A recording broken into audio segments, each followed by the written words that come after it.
Hello, my name is Cheryl Chinperson and I'm here today to demonstrate the advantages of using the flip camera as a tool for assessment. The flip camera will, I feel, work just as well for both the live GCSE tests, but as Jane has already mentioned the speaking and listening assessment, I will be concentrating on the role play element of assessment in this film. Using the flip camera is a smart task for everyone involved, as it is specific, measurable, achievable, realistic and time efficient. JISC, that's the Joint Information Systems Committee. JISC believes that our primary focus is on the enhancement of learning and teaching. This drives our approach.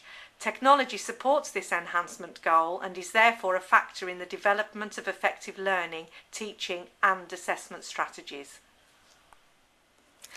I will now show you how I think the camera can demonstrate what JISC believes. It could be used twice. First, as a tool reflecting on action and enabling assessment for learning. Secondly, for the final summative assessment as a record which could ensure fair, reliable and valid marking. Reflection on action. Understanding often will only arise from experience, so it is necessary first to allow the experience to happen. As it is half term and there are no students around to help me, I have had to enlist the help of two actors.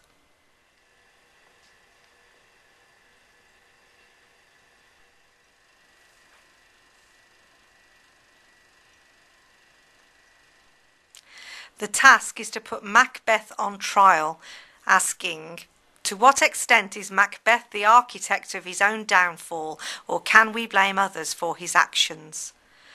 Once we've read through Act 1 together and discussed this question as a class, we could do the initial role play, taking it in turns to being Macbeth and the jury.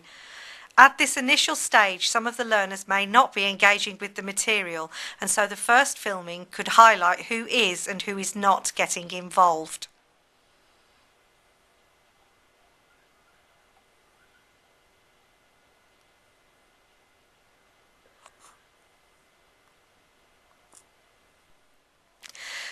Now there is a copy of the role play. It is not a moment lost in time.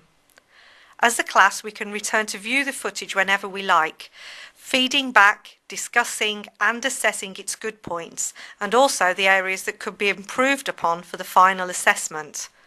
Or, as Phil Race puts it in his book, Making Learning Happen, not feed back, but feed forward, enabling students to positively pinpoint areas for improvement. The advantages of peer assessment can sometimes be more useful as it facilitates the opportunity for learners to look at work with a more critical eye. They are then able to turn this viewpoint towards their own work and raise their own standards.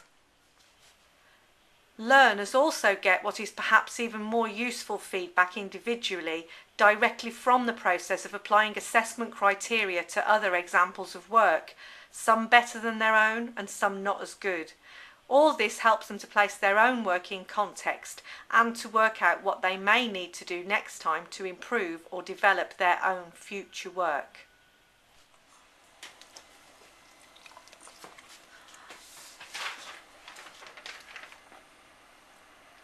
And the film could be put onto the Moodle page so that learners can view it again in their own time, allowing them further self-assessment. As a teacher, I can also view the film. This will allow me to carefully assess the learners' individual participation and engagement with the material, making sure that the task is equally inclusive for everyone and identifying any problems that learners may be having with the task. I will also be able to assess my own teaching, using the film to pinpoint any less confident areas of the subject. These areas can then be signposted in future lesson plans, including any possible differentiation that may help the learners. With continued formative assessment using reenactments, verbal feedback and group discussions, along with possibly more filming if necessary, the whole group should have gained in confidence and ability in readiness for the final assessment, allowing them to achieve the good grades they deserve.